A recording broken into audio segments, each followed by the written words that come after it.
What's up guys, welcome back to Classic Octane. I am Taylor.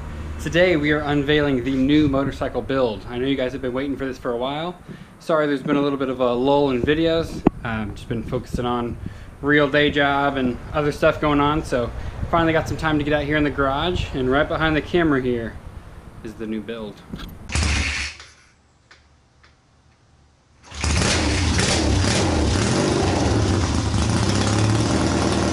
Before we reveal the new build, I want to give a quick shout out to everybody who's ordered Classic Octane shirts, stickers, the new diodes, all that stuff. My orders have gone way up, which really does help support the channel, support more builds. So I want to give a quick shout out to you guys. Thanks very much. If you haven't already, make sure to, one, subscribe to the channel, and two, go check out my website for shirts and stickers. So I know you guys have guesses, but let's reveal what the new bike is. Alright, so it's not the CB500 you guys saw me get running a little while ago. Boom. Here it is in all of her bone stock. I'm going to call it a barn find, technically garage find glory. So this is, if you're not familiar, is a 1978 Kawasaki KZ750. It is 100% bone stock, which is pretty cool, pretty rare. To find these, there actually aren't that many that I could find online, both builds or stock restorations, or really videos in general. They're not anywhere close to what the Hondas are as far as support, so that's something that really excites me, because you know, there's probably a lot of people that are into these bikes that don't have a lot of resources or have a lot of, you know, entertainment to go and see somebody build one. I've seen a couple of pictures online of bikes that are somewhat similar to the style I'm going to go with, and I'll get into that later. So I'm really excited to dig into it, get familiar with a totally new platform. Like I said, I've done a ton of Hondas, but I have never actually worked on a Kawasaki or even ridden one or really touched one. So outside of loading it on the truck and then pushing it over here is the most experience I've ever had with a Kawasaki. So it's going to be a whole new ball game, a whole new learning curve, which I'm pretty excited about. So this is a 750cc twin, so I believe they also made this bike in a 4-cylinder, but this is the twin 2-cylinder model. Like I said, it's 1978. Last registered was in New York in 1983, so this bike hasn't run in well over 30 years, 35 years, which is pretty cool. About the same story with this one. This one I believe was late 70s, early 80s, so we're in the same boat. It does turn over nicely, but here in the next couple of minutes we'll figure out just how big of a deal it's going to be to get it running. Got it all cleaned up, so I'll go ahead and ask the question that everybody always asks me when I do these, is where the heck do I buy these bikes from? So this particular bike I bought from an estate sale. So my wife and I went to an estate sale. I always go in the garage for obvious reasons, try to see what kind of tools and stuff I can get. And lo and behold, the bike was sitting there, and I said, okay, I don't know much about Kawasaki's, but let me do a little bit of research. There was only one or two other ones available in the Austin area, and I was like, okay. I saw a couple online about that looked pretty cool. Decided, all right, I'm gonna go for it. They had a price of 800 bucks on it with a clean title. And I was like on the fence, like that's a little bit higher than what I would want to spend on a bike I don't know much about. If it was a you know, solid, complete, original CB550 or something that I know a lot about, I'd be like, okay, I know that's a good price. What got me to pull the trigger finally was I looked over and there was a sign that said 50% off day. So we literally went on a day that everything was 50% off, including the bike. So I ended up getting this whole entire bike, totally stock original, with a title for 400 bucks. Which is a really, really good deal. So I have not seen any of these anywhere close to that price point. So I said, hey, what the hell? Let's learn a new bike and figure it out. So the only thing I've done to this bike was when I first got it, I pulled the spark plugs out, sprayed in some of this Stabil fogging oil, which is designed to coat the inside of cylinders of engines that are going to sit for a while, and then gave the engine a few kicks. You can see it turns over nicely, gets some nice solid pops out of the exhaust. So hopefully that means we have decent compression.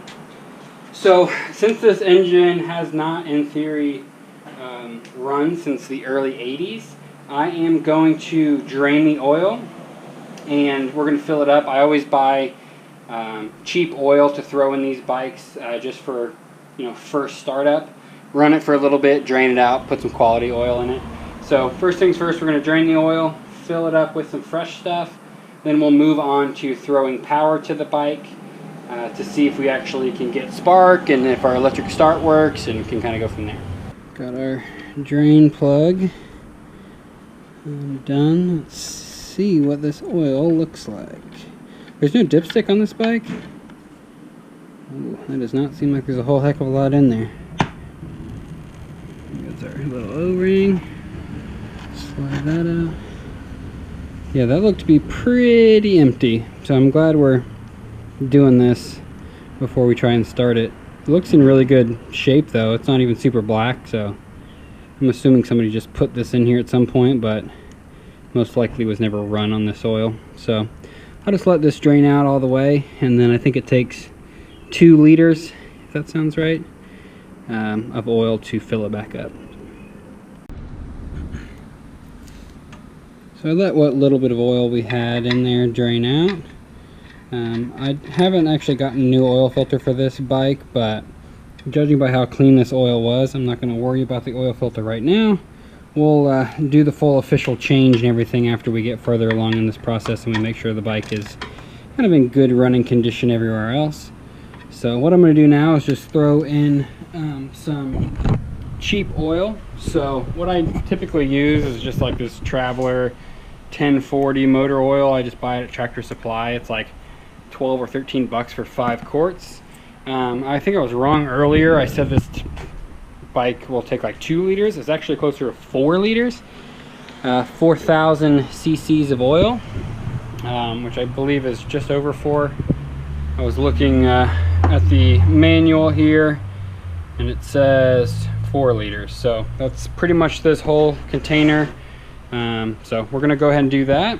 It doesn't have a dipstick like I said, but there is a little sight glass down here on the bottom that you can kind of see the oil level. So we'll put in 4 liters, then I will figure out how to get to the battery. I'm assuming it's behind here.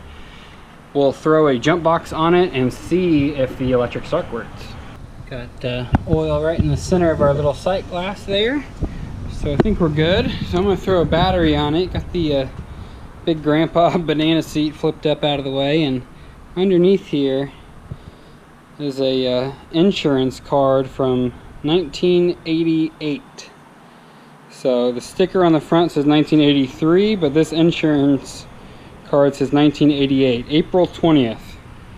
It's almost my birthday, 1 year before I was born. So this bike hasn't run since I've been alive, which is pretty awesome. So we're just gonna throw a battery in here. I also got a book of matches, 32 color photo special for $2.45.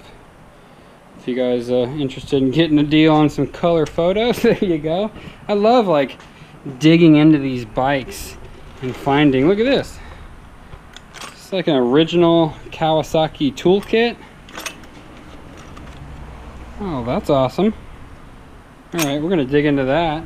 It's so, I mean, man, this stuff gets me all jacked up of just like, this bike hasn't been touched literally like since before I was born, which again, I'm kind of aging myself there, but we're gonna throw a battery on this thing and see what happens, see if we let out any magic smoke or anything crazy. So I'm gonna pull the battery out of one of my other bikes, and we'll throw it in here, and I'm sure we're gonna need a battery charger jump box on there as well.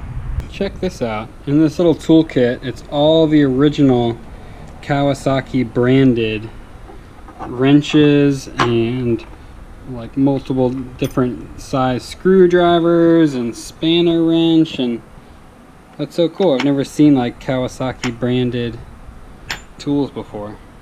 I figured I'd show that. We're definitely going to keep that with the bike. That's really cool. Hope you guys don't mind all the handheld stuff. I'm just trying to shoot with a GoPro to make it a little bit easier than my big DSLR camera. So I have a battery. I had to throw it down here because it's not the right size battery for this bike, but it'll do for now. Turn my battery box on. I'm going to turn the key here.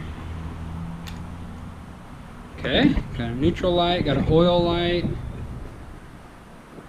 No funny business so far. Let's just try some simple stuff. Where's the headlights? Over here. Okay. Headlight, and I guess the signals turn on as running lights. Got a tail light. No signals back here, so that's a little weird. High beam. Okay, got high beam, low beam. I can barely see my high beam indicator coming on. Let's try a signal. Left turn. Killing it. Right turn. Oh dang. Even all our lights work. Horn? Oh, sad little horn.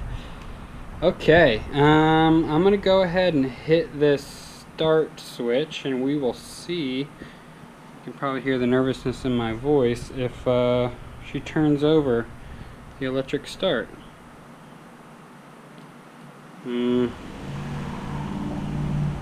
Okay, that's not working. It may be one of those bikes though that has to have the clutch pulled. Let me set you guys up and then we'll pull the clutch and see if that does anything. Moved you guys over to the bench. We'll pull the clutch and then we'll hit the button.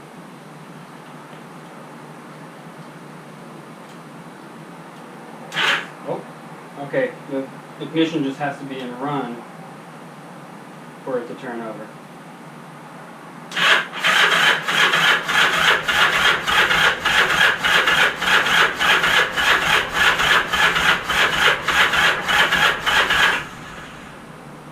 Seems to turn over alright. Start seems like it's kind of chugging a little bit.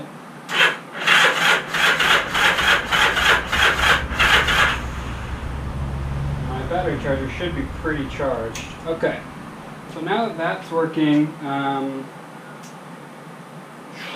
what do we want to do next? I think I'm going to pull the spark plug and let's see if we're getting spark. Alright, just got it kind of laying up against the head there. Hopefully I can get down enough while also pulling the clutch. I wonder if the kickstand is up, if that does anything. No. Okay, let me pull the clutch. It's in run. Hit the start button. Let's see if we have any spark on there.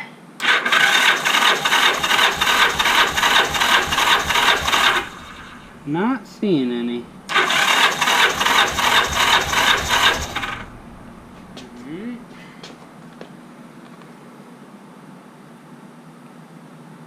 I'm going to go ahead and check the other side too, just to see if we can determine if it's a bad spark plug. If not, we got to figure out where in the world on this bike the points are and see if we don't need to file some points. But let's pop over to the other side and give that a shot. Okay, moved over to the right side of the bike. Try again. Okay, I'm getting spark on this side. Pretty weak. So the spark is pretty weak, so I just pulled off the little points cover on this side and I'm just going to give these points a good file and clean up. I have a Honda condenser we might be able to swap in. It's pretty funny being a twin. It's, you know, it might sound stupid, but it's just half of what I'm used to seeing because all the Hondas I work on are 4s. So I'm going to clean those points up. We're going to throw a spark plug back in and see if our spark got any better. Ended up running to the store and picking up some new spark plugs. I just got some NGKs. There were some Champions in there, but I don't know if those are original. Kind of hard to believe that they put an American plug originally in a Japanese bike. So I went ahead with NGKs, like I said. That's what I typically run. So I'm gonna check the point gap on these, but let's just see if they spark better than these other ones. Let me put you guys up on the little stand here. I know you probably won't be able to see, but I'll tell you what I see.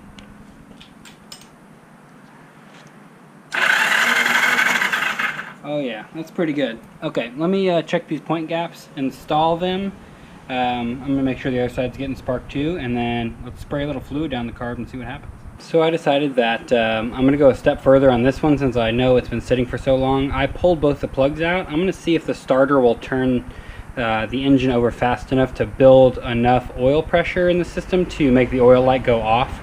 I know on Hondas it'll build enough with the starter motor alone, so I'm going to see if that'll do it. I just want to make sure that the whole top end of the motor and everything's lubricated, since it probably hasn't touched oil in a couple of decades. So we'll do as much as we can to try and prevent some damage. Turn your battery box on, key on, so it should spin faster with the plugs out.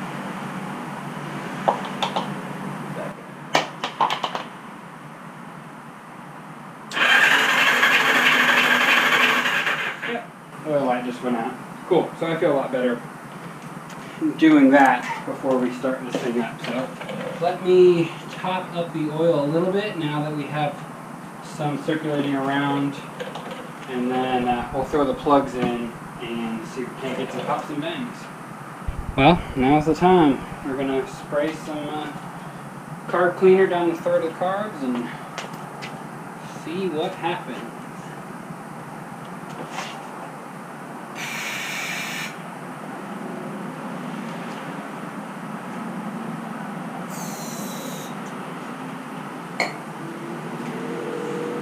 Fingers crossed.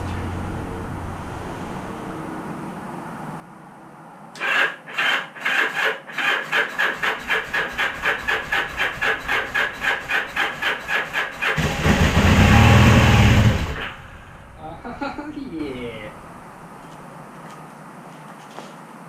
All right. That did pretty good. Let's give it another shot. Another spray.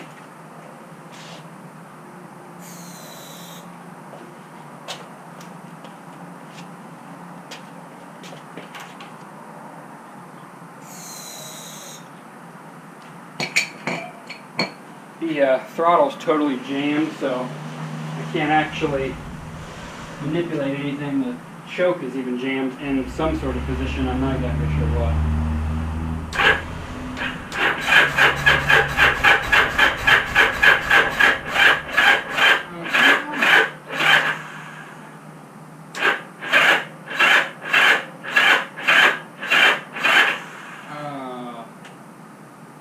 My battery box is not doing us justice.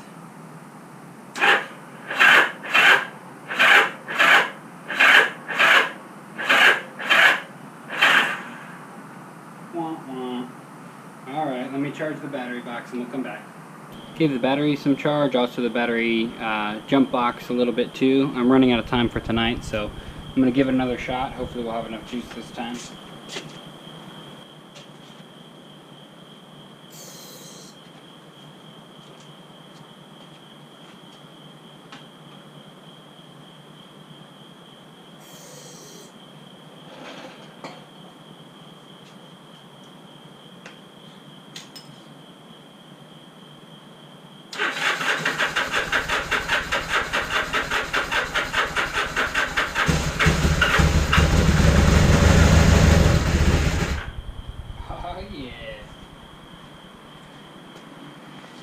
Sweet.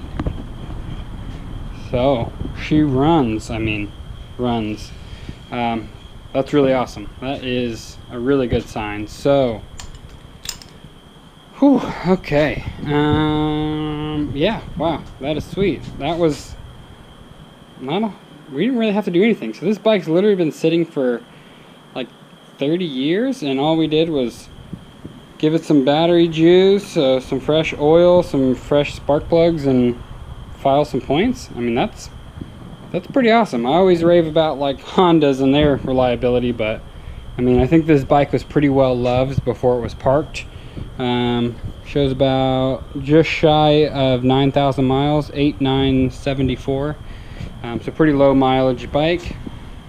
So that is really, really awesome. I'm pumped.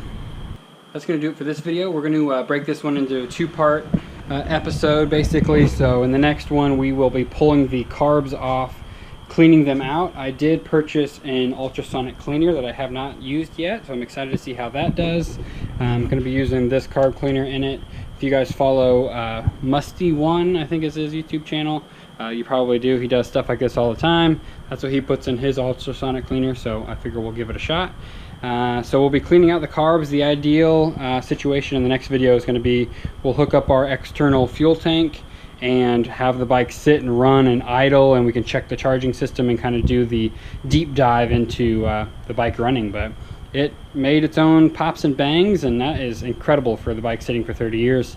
I'm really excited that it was that easy and there was no major problems or anything. So appreciate you guys watching. If this is the first video you've seen of mine, I have this project is done. I have a whole build series on my Triumph hardtail.